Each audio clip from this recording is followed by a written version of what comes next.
Here, I have some good news for you. More people are going to make more money in the next few years than have been made in all of human history. In the year 1900, there were 5,000 millionaires in America.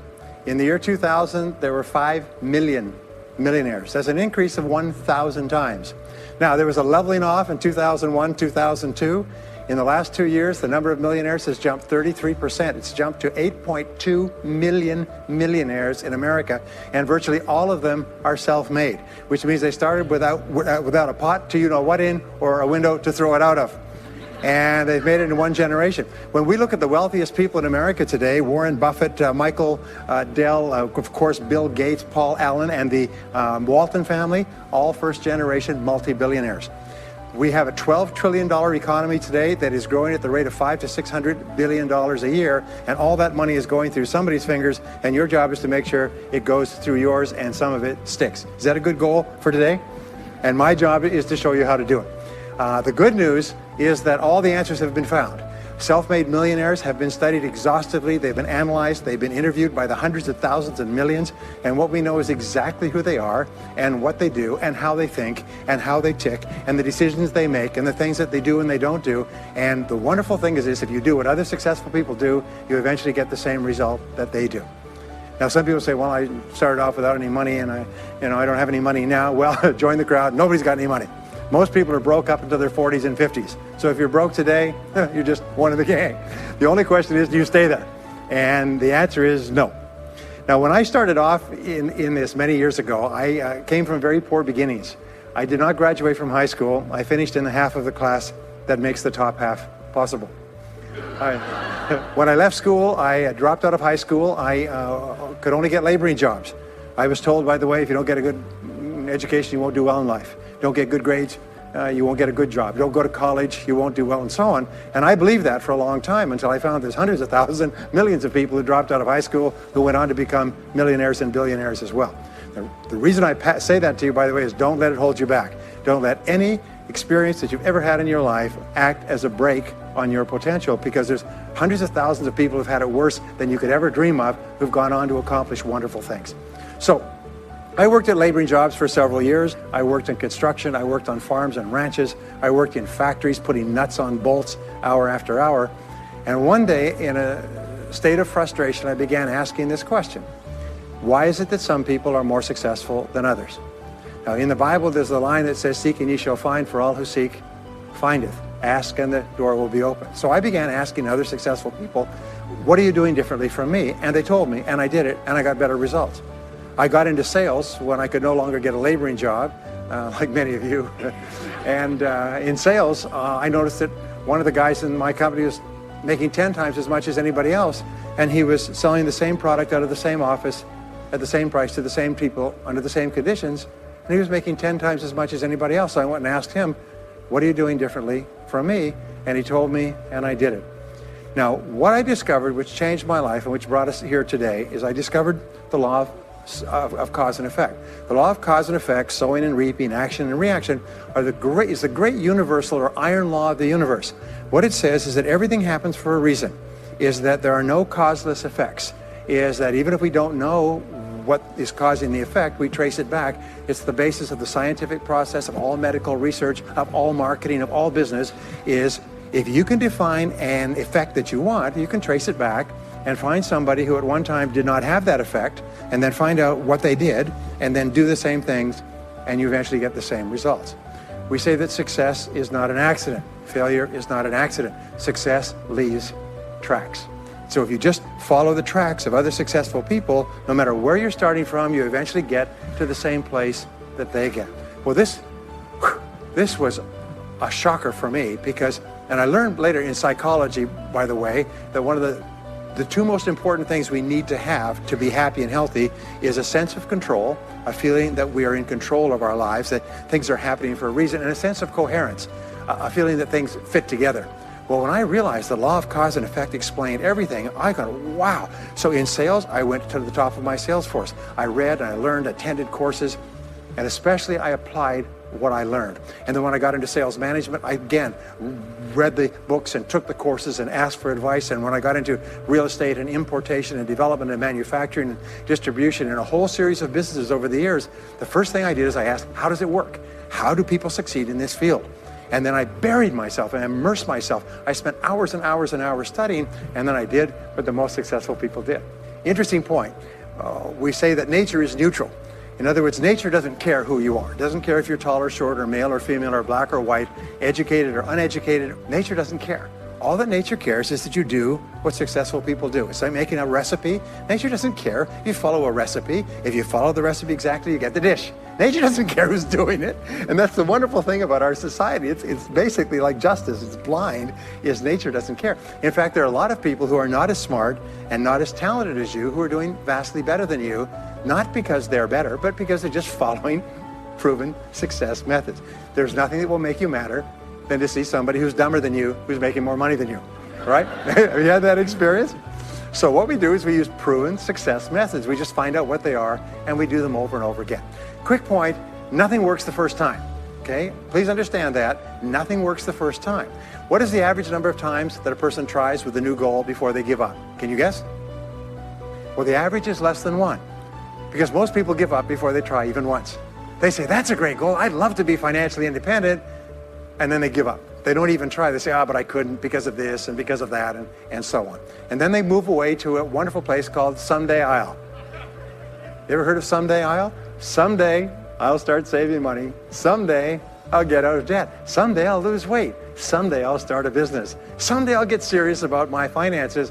And most people live on Someday I'll. Your job and my job is to vote yourself off the island, right? And we start taking control of our lives. Well, about some years ago, I was called by a major businessman, and he asked me if I would do a talk for his 800 entrepreneurs that own separate franchises within his organization on how to become a self-made millionaire. And I said, sure. When you're a young speaker, you agree to speak on any subject. Sure, I'll speak on that subject. Now, I was just like most people. When I was young, I wanted to be a millionaire by the time I was 30. And when I hit 30, I put it off to 35. And as I got to 35, you put it off to 40, and then you kind of just don't look at it anymore. You forget about it and feel the deck is stacked against you. Well, I was about 38, 39 when he called me up and asked me. I said, sure, no problem. And I said, now, what do I know about self-made millionaires? And this is a shocker. I didn't know anything. Oh, I knew that they had more than $1 million, but that's a real basic piece of knowledge, you know. So I started thinking, what do I know about it? So I began to study them. And that's when I found out that they've been studied so thoroughly, is we know everything there is to know about them. They are a source of incredible fascination. And there's 50 years of research. So I began to read the studies and find out where they came from and what they did and how they thought and where they started and the decisions they made and the kind of people they were. One of the things that I learned, by the way, is that becoming a self-made millionaire is not the important thing. What is really important is the person you have to become a self-made millionaire. You have to become a totally different human being. One of my friends says that in order to achieve something you've never achieved before, you have to become someone you've never been before. And it's a really important insight, is the qualities that you need to develop, qualities on the inside to become a self-made millionaire, are incredible qualities that make you a vastly better person. Not only better in terms of character, determination, discipline, decision-making, strength, and so on, but they make you a far better person. They round out your character in a far better way. So that the real payoff of becoming wealthy is not because you can eat more, because how many more meals can you eat? How many more clothes can you wear? But it's the kind of person that you become, and then the kind of people that you associate, the kind of life that you have. And so the things that we're going to talk about now, and I know that you're some of the smartest people in our country, so I'm going to give you these ideas very quickly, like dealing cards. What I found in my research is that there's a series of qualities that self-made millionaires have. If you have these qualities, your success is virtually guaranteed. And if you don't have these qualities, the qualities are learnable. Point number one is that all business or sales skills are learnable. All financial skills are learnable. If you can drive a car, you can learn any skill. If you can drive a car, you can learn the skill. Now, number two is you're probably only one skill away from doubling your income right now. You're probably only one skill away from setting yourself on the road to becoming a self-made millionaire. That turns out to be the case for almost everyone. And if you don't know what that skill is, maybe over the course of the time we spend together, it'll jump out at you. But whatever it is, you've got to find it out and go to work on it, because it is learnable. It's a learnable skill. People say, well, I've never been very good with money. Well, get over it. Fact of the matter is, you can learn what you need to learn to achieve anything that you want to achieve. So, the success secrets of self-made millionaires. Give yourself a score of 1 to 10, and if you are weak on one of these, it can be enough to hold you back. If you're strong on all of these, then there's no limit to what you can accomplish. The first is to dream big dreams. Dream big dreams. Practice what is called back from the future thinking and project forward. Develop a vision of yourself as happy, healthy, wealthy, thin. Practice what top people practice, which is what is called idealization. You project forward several years and you imagine that your life is perfect in every way. Imagine that you have no limitations. Imagine that you have all the time and all the money and all the friends and all the contacts and all the education, all the experience, and that you could be or have or do anything you want in life. If you could, what would it be? If your life were perfect in 5 years, what would it look like? How much would you be earning? How much would you be worth? What kind of a family life would you have? What kind of health would you have? What kind of car would you be driving?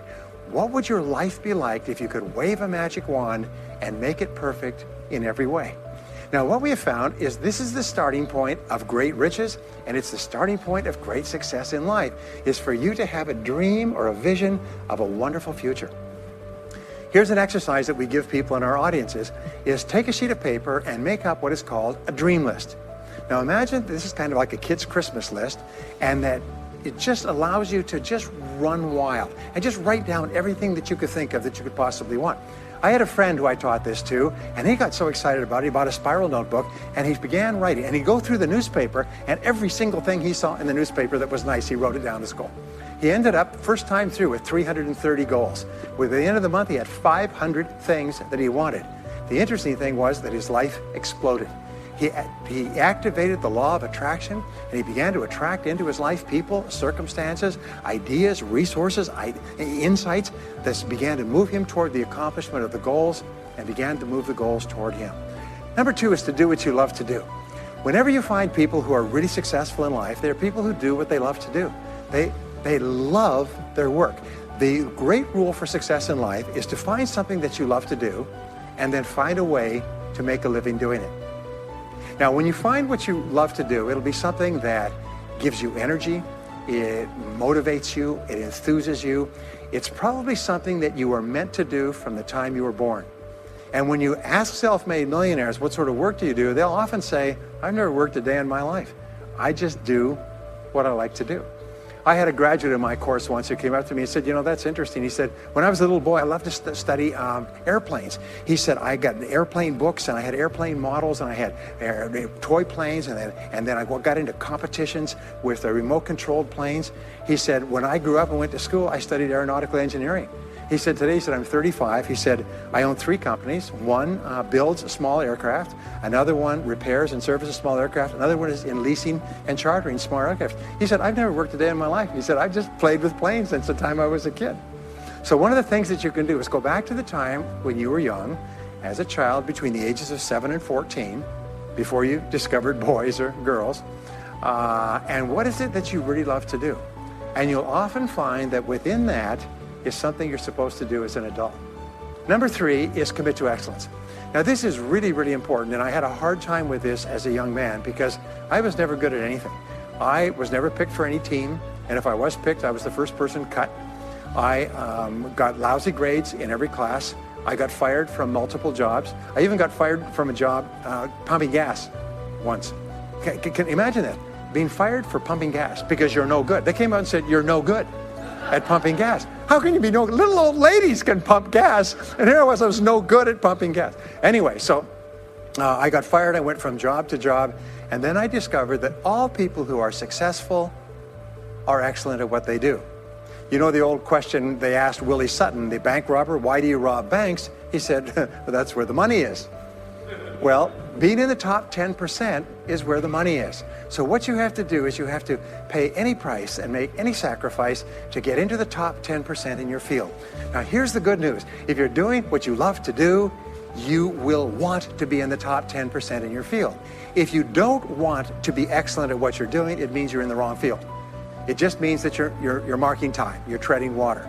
And there's a lot of people who are in their field and they do their job and they go home at night and don't think about their work and so on. And this kind of an attitude means that you have no future. You have a very shaky present. That crackling sound you hear is the ice breaking under your feet, okay? And you have no future, because if you're not doing what you love to do and throwing your whole heart into it, you're just marking time. But everybody is designed so that there is something that you love to do that you can do well. And the fact that you love it means that you probably have the ability to excel at it. So make this decision to get into the top 10%. And let me tell you what changed my life.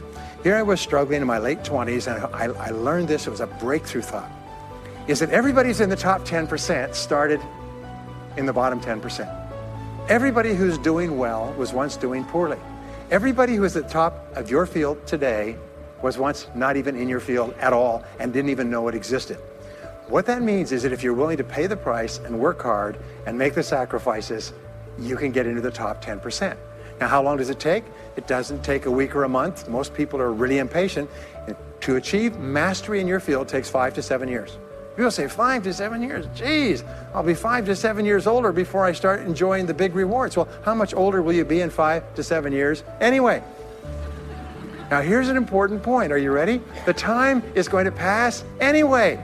The time is going to pass. 5 to 7 years from now, 5 to 7 years will have passed. The only question is, are you going to be at the top of your field, or are you still going to be down there with the mediocre 80%?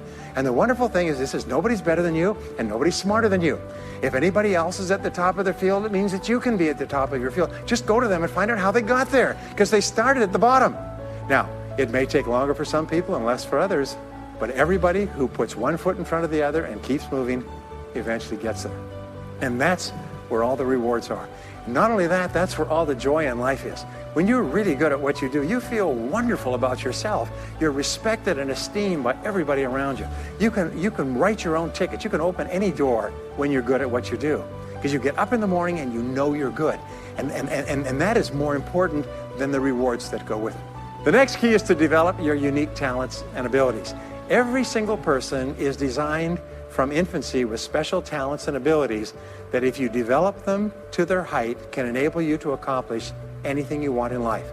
Everyone is genetically structured to be able to do something superbly, to do something they enjoy, to do it well, and to get great satisfaction from it. Peter Drucker often asks the question, what are you good at? What are you good at today? What should you be good at? What could you be good at? What will you be good at? And so one of the questions that we ask is, looking back in your life, what has been most responsible for your success up to now? What has been most responsible in the past? What is it that you have done that has gotten you the best results? Because as we said before, success leaves tracks. And if you look back into your past, you'll often find indicators that guide you to your future. Do you remember that fellow that won $300 million in the lottery?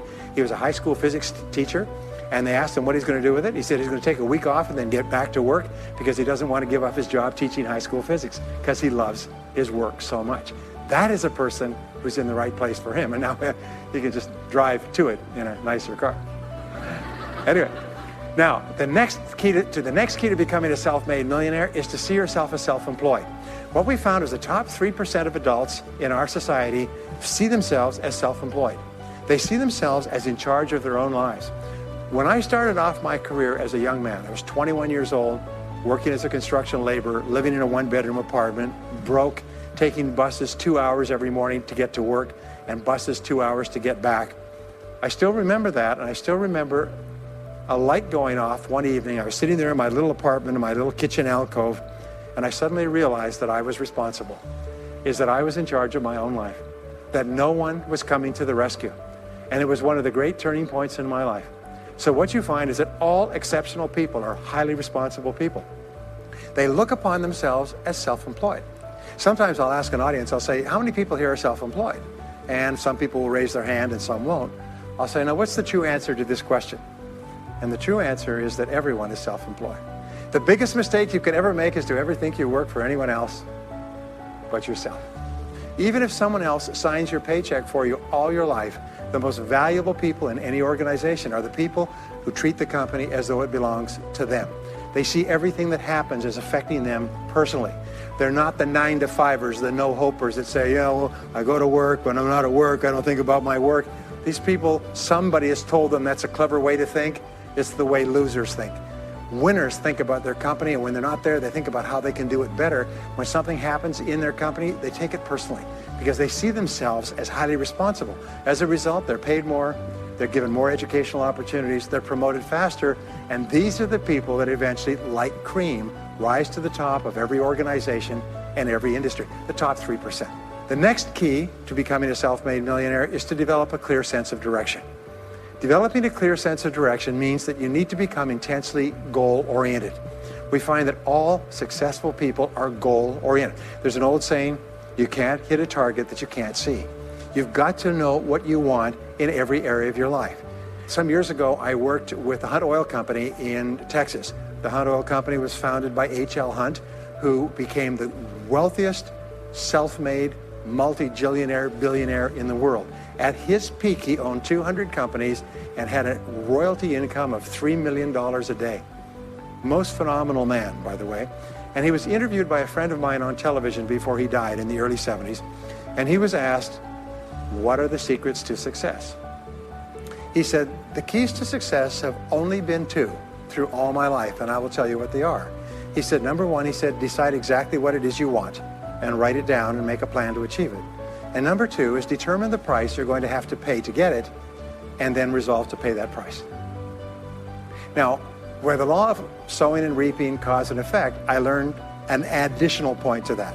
I learned that your current life today is the result of the price you've sown up to now. Is whatever you've put in, you get out. So whatever you're getting out today is a result of what you've put in. If you don't like what you're getting out, what you have to do is you have to put in something different. What I found is this, is that life is always just in the long run. So therefore, life says this, is there's a price you have to pay, and there's two qualities. First of all, you have to pay the price in full for your success of study, preparation, hard work, and so on. And second of all, you have to pay the price in advance. You don't get it afterwards. The way the world works is first you put in what you need to put in, and then you get out the rewards. So you have to ask yourself, what is the price that you have to pay to achieve the success that you desire? And you have to write it down and make a plan and work on it every day. Now let me give you a quick exercise, which is my only take-home or homework exercise for our time together. I want you to take a piece of paper like this and write down 10 goals that you'd like to accomplish in the next 12 months. Write the word goals and today's date at the top of the page. Write down 10 goals you'd like to accomplish, and then ask yourself this great question. If you could only accomplish one goal on this list, but you could accomplish it within 24 hours, which one goal would have the greatest positive impact on your life? Now this is a great question because it'll usually jump out at you. You say, that's the one. If I had this, that would have more of an impact on my life than anything else. Sometimes it's a financial goal, sometimes it's a health goal, sometimes it's a relationship goal. But whatever it is, put a circle around that goal and then turn the page over and write it at the top of the page, set a deadline on the goal, make a list of everything.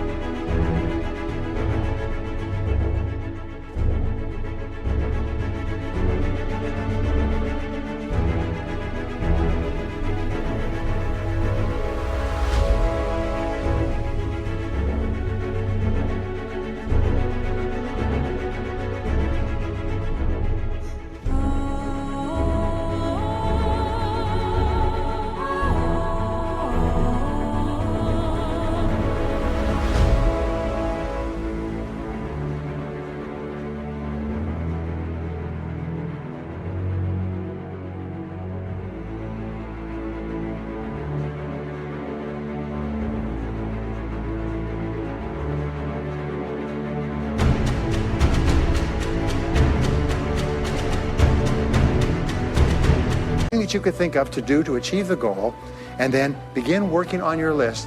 And here's the kicker, do something every day. Do something every day that moves you one step forward towards your major goal.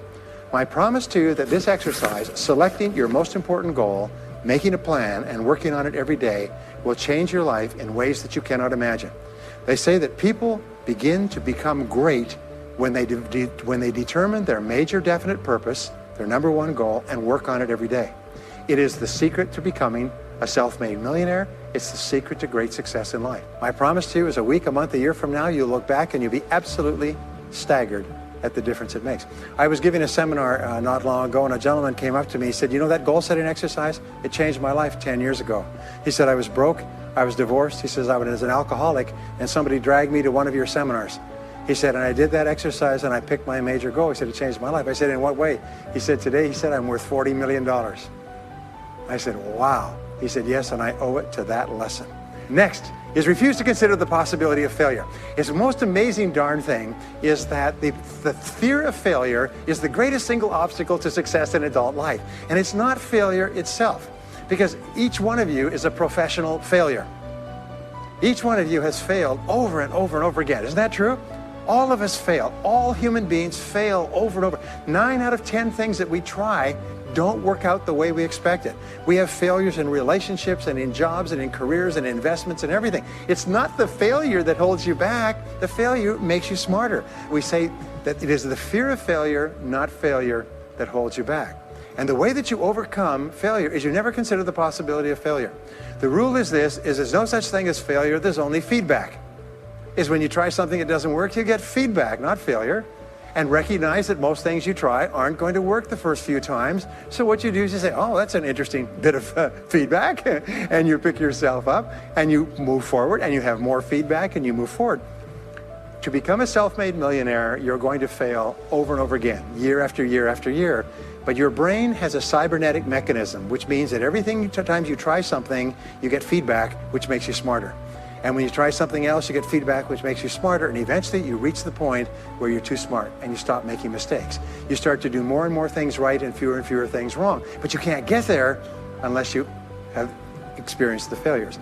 Henry Ford once said that failure is merely an opportunity to more intelligently begin again. Now let me pass on one great rule to you, which has been discovered in interviewing self-made millionaires. Self-made millionaires look into every failure for something good. They say there's got to be something good in this that I can benefit from, and surprise, surprise, they always find it. Second is self-made millionaires always seek the valuable lesson in every setback or obstacle or temporary failure, and they always find the lesson. Now, what do failures do? Failures whine and cry and think about what they've lost and blame their problems on someone else. Successful people say, what can I learn from this that will make me smarter next time? And my promise to you, those who seek find, is that if you go looking for a valuable lesson in the biggest problem that you're facing today, you'll always find the lesson. Here's another possibility. Your biggest problem today could be the biggest gift that you have ever received, because it may contain within it the lesson that will make you successful. If you stop thinking about what happened and who's to blame, and you start looking for the gift within your problem, sometimes it can transform your life. The next key is to dedicate yourself to lifelong learning. Now, what takes you from rags to riches is personal development, personal and professional development.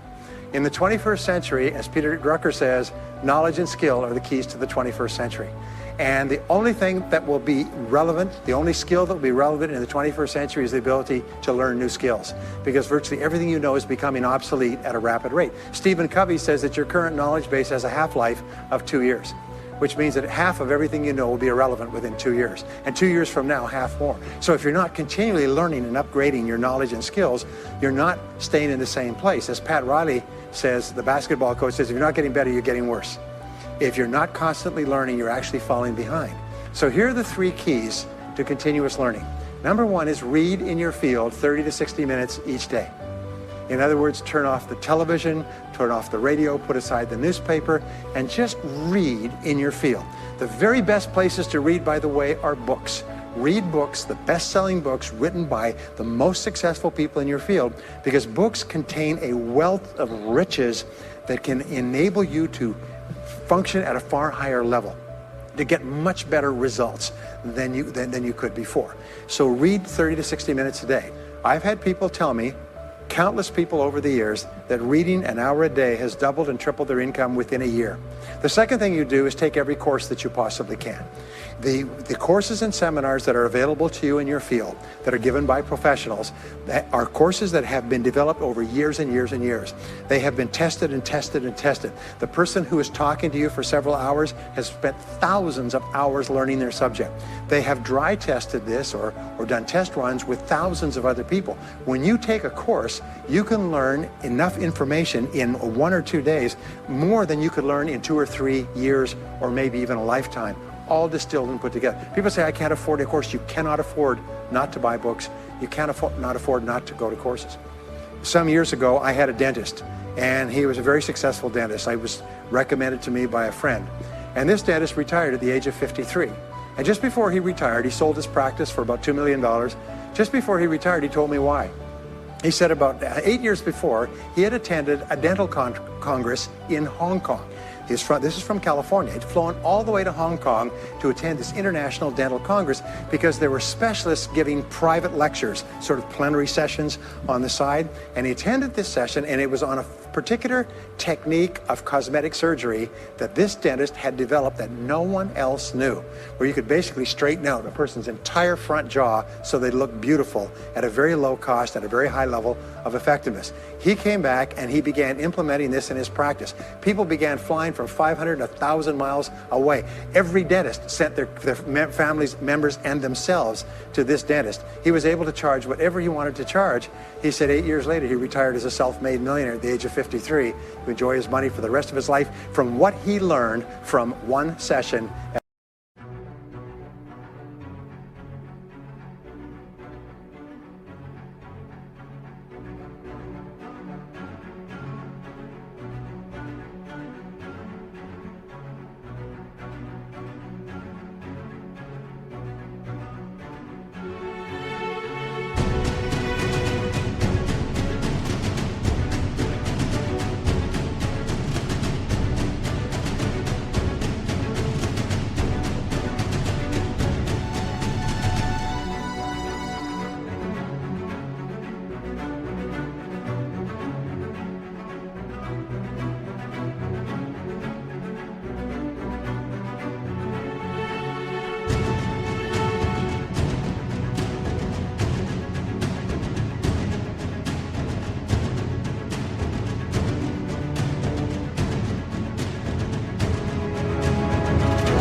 One convention at one course. Now that is a true story, and maybe it's an exception, but you can never tell where the information is going to come from. The third way that you can upgrade your skills is listen to audio programs in your car. The average driver drives 500 to 1,000 hours a year, 25 to 50,000 miles. If you listen to audio programs in your car, according to the University of Southern California, you will get the equivalent of almost full-time university attendance just listening to learning material as you drive around. It can totally and profoundly change your life. Very, very important. Here's an interesting point. The more you commit yourself to becoming the best person you can be, the more you like yourself and respect yourself, the more energy you have, the bigger goals you set for yourself, the more you persist. When you invest in yourself and you read and learn and upgrade your skills, you're telling yourself, wow, I am a person with a great future, and it's up to me to maximize my potential. And your self-esteem goes up, your self-respect goes up, your sense of personal pride goes up, and you started to get promoted more and paid more in every part of your life. Well, the next is to develop a workaholic mentality. In our society today, you hear all these people talking about take it easy, have balance in your life, relax, lean back, have fun at work, happy, get along with your coworkers. This is loser talk. Loser, loser, loser. Now, there's a time in your life when you can back off, all right? You can take it easy. But that's when you've made it, not before you've made it. Because before you've made it, you're in a competition with hundreds of thousands of millions of other people, like at the Olympics, who also want to make it. And in order for you to win, you are going to have to work harder and work better and work smarter than they do. So the rule is to develop a workaholic mentality. What does this mean? It means that you start a little earlier, you work a little harder, and you stay a little later. Use what I call the 40+ formula. The 40+ formula says that working 40 hours a week gets you survival, and that's all. You work 40 hours a week, you survive. You make no progress. You don't go ahead. You just barely hang on. Every hour that you invest in your work or yourself over 40 is an investment in your future. So you can tell what your future is going to be with unerring accuracy by looking at how many hours over 40 you put in. Now, how many hours does the average self-made millionaire in America work until he passes the $1 million mark? 59. Some of them work 70, 80, 90. The average is 59 hours. How much does the average top executive work? 59 hours.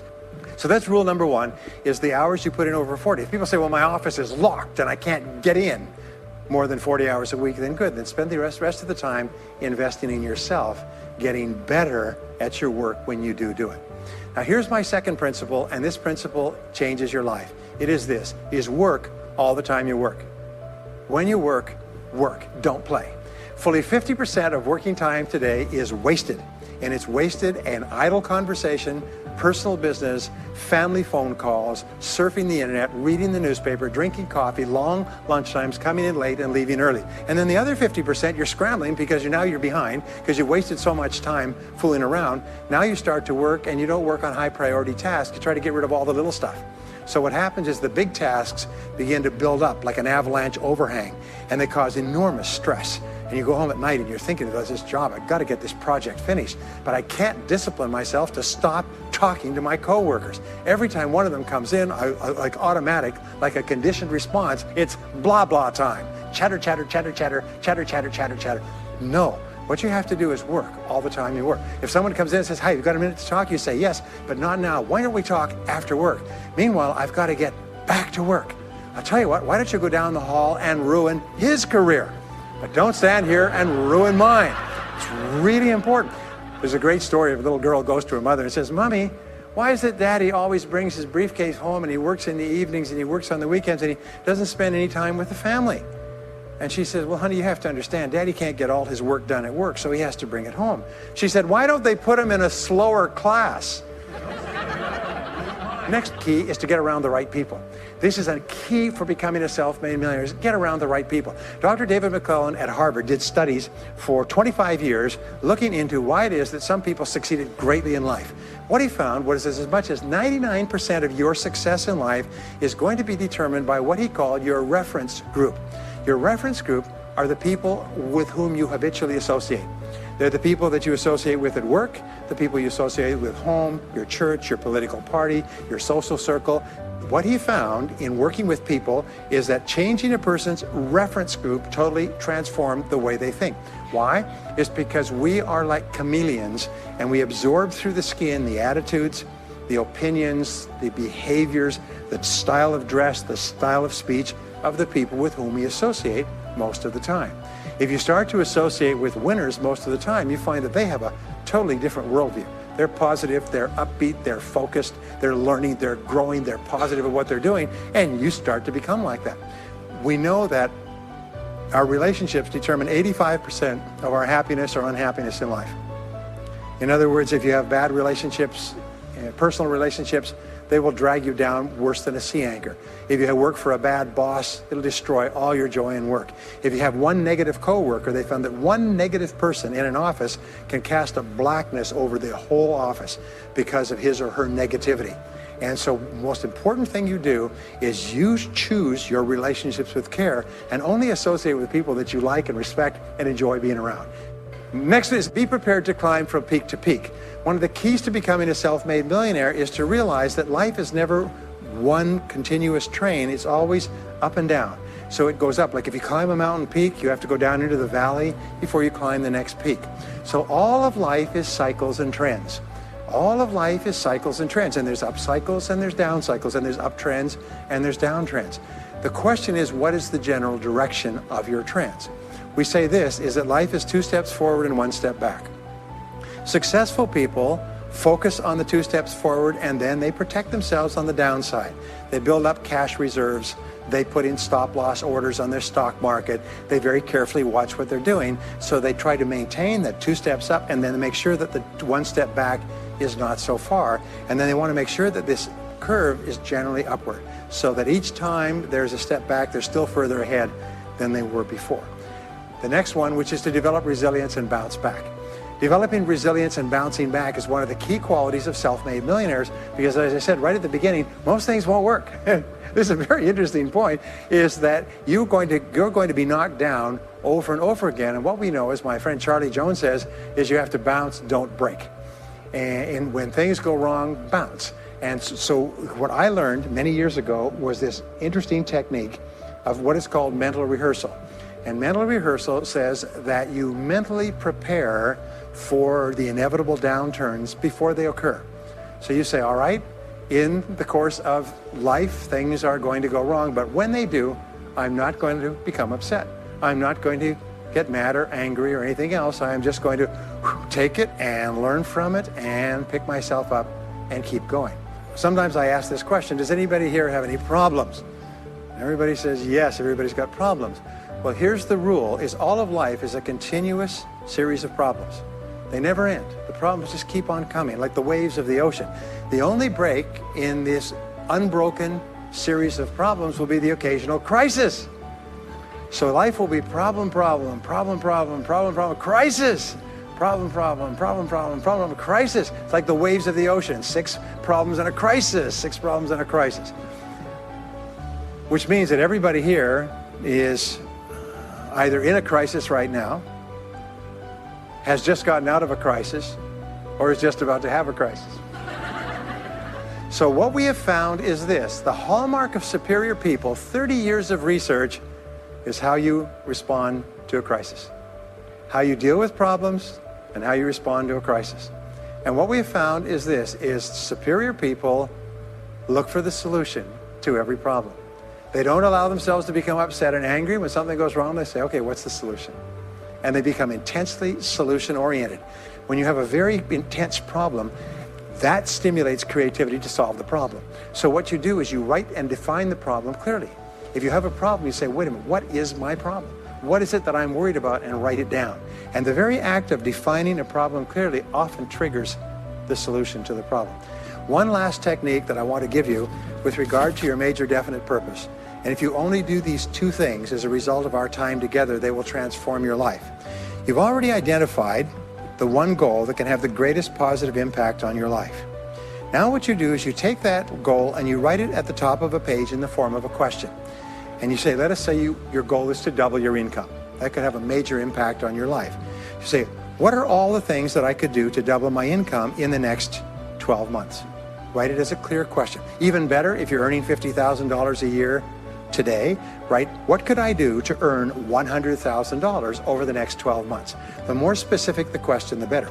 Then you devote yourself to writing 20 answers to this question. You must write a minimum of 20 answers. Work harder, work smarter, start earlier, stay later, change occupations, upgrade my skills, whatever it is. Keep forcing yourself to write till you've written 20 answers. We call this mindstorming. The first 3 to 5 answers will be easy.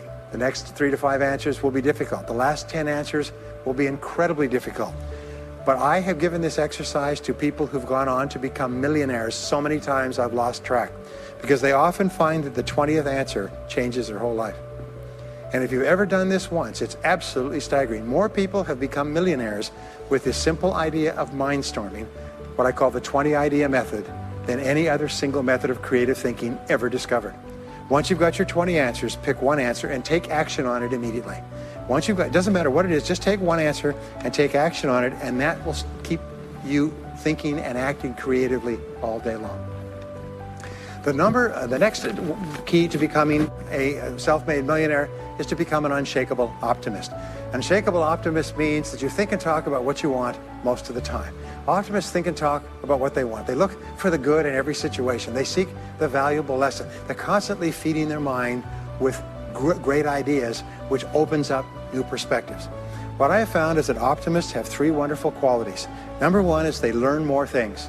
As a result, they dramatically increase the likelihood that they will learn the right thing at the right time. Number 2 is they try more things, which dramatically increases the likelihood that they'll try the right thing at the right time.